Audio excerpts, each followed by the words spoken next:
What, no quips? No nothing? Yeah, it's a true Florida woman. That's right. Go Gators, baby. Well, good morning. I'm so glad to see this room filled because what we have to say today is so important. I want to make clear, as so many of my colleagues already have, that this legislation, it establishes a narrow framework to protect the United States and Americans against applications controlled by foreign adversaries. And perhaps most importantly, incentivizes divestment from adversarial nations. As has been stated here multiple times, it is not a ban. TikTok, it is not a ban. And I don't care how many times you want to put that out on social media, it's not a ban. But again, thank you for proving our point that you're manipulators. The CCP threat is very real, and sorry, I'm feeling sassy today. I know, I'm trying to rein it in. The CCP threat, it's very real, and it is very serious. Tomorrow, the Energy and Commerce Committee will hold a markup on this bill and a companion piece of legislation, the Protecting Americans' Data from Foreign Adversaries Act. A group of dedicated lawmakers have worked significantly, in depth, and collaboratively on this bill. And it cuts across both chambers and on both sides of the aisle. Lawmakers, as was pointed out, from all factions of the House and Senate are coming together because this is not political. This is about the United States sovereignty, protecting Americans, our national security, and our constitutional rights. Now, within hours of the announcement of this legislation, TikTok, who just happens to be the most public forward-facing entity, which again, this isn't against TikTok specifically, but any app that is owned by a foreign adversary, they came out with a statement calling it a ban, which as we have pointed out and corrected the record, it is not, and claimed that they would be fighting for Americans' First Amendment rights.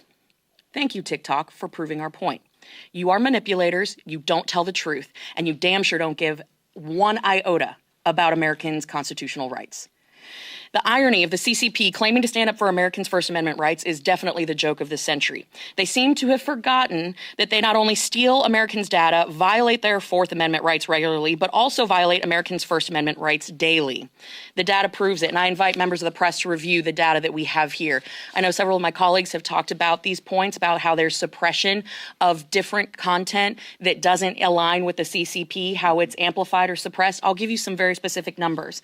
When the Hong Kong protests were at their peak, there was a 180-to-1 ratio on Instagram versus TikTok. On Instagram, the hashtag Hong Kong protest was generating 132,000 hashtags. On TikTok, 762 in the exact same time period. Now, there's, on any other issue, pick Taylor Swift, whatever, it's a 2-to-1 ratio. You can see how that is completely out of whack. On COVID blame, over a 400-to-1 ratio.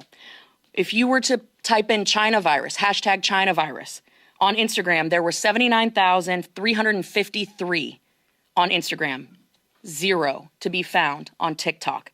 When it came to Tiananmen, shock. When it came to the hashtag Tiananmen or Tiananmen Square, on Instagram, you could find in the exact same time frame 74,334 hashtags stating Tiananmen Square. On TikTok, 1,290. It goes on and on. You can see the data. It is in black and white. And I encourage you guys to share this, because while TikTok is going to try to sell an emotional appeal that they are out here defending Americans' rights, we know that they are turning content creators into foot soldiers. That is what this is about. This is a Chinese communist-controlled company complaining that they won't have unfettered access to Americans' private data, geolocations, metadata, and contacts. Remember, this is a CCP-controlled company claiming to stand up for constitutional rights while simultaneously engaging in slavery and horrific human rights abuses. We cannot forget that. And for anyone who is confused about the long-term goal, about foreign adversaries utilizing apps in America, it is so in this case specifically, China is looking to build a language model for their AI platforms to be able to use it to dictate U.S. policy. Everything that we have seen up to this point has been a beta test. That is not a conspiracy theory. The data, it speaks for itself. I never in my lifetime would have ever thought that I would be seeing Americans reading Osama bin Laden's letter to America and making excuses and apologizing and doing the bidding of our adversaries. If you think that's a coincidence, you're not paying attention. So again, make no mistake, this evidence, it is clear, it is damning.